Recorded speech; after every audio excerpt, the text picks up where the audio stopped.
What things went on in Compton that disturbed you? Well, the first thing that disturbed us was when we found out who the gang lieutenant was. Because we already know about Reggie Wright Jr.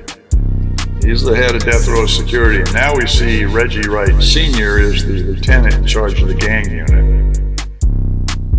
And I know people will say, yeah, but he's a cop and this and that, and I'm thinking, yeah, but blood is thicker than water. And at what point did you learn that there was that association between senior and junior? Well, when we got to Compton. Oh, you didn't know that before?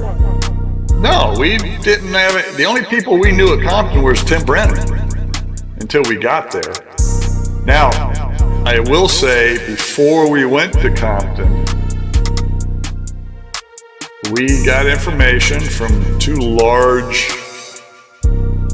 I'll say LA County law enforcement agencies. There are only so many large ones in LA County, but... Well, I don't know how many there are. I'll just say two large law enforcement agencies, and they told us we should be careful in Compton.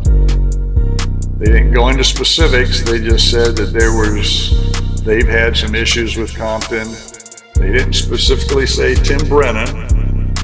It was just the agency itself, and there were some questions about the agency. Did they say specifically what issues they were talking about? They said there were some issues about officers may not being on the up and up.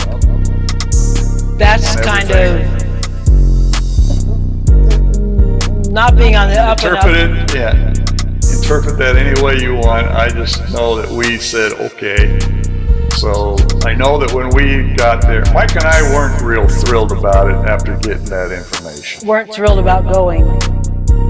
Well, we're thrilled about going, but we aren't thrilled about the negative reviews, so to speak, coming to the agent that are being made of the agency. And I will say this, the two big law enforcement agencies, my guess would be Los Angeles County Sheriffs and LAPD. They're two large agencies. Yeah, I'm not going to say that's who told me. I'm just saying two agencies, large agencies. I don't know what the manpower is over there on LA agencies.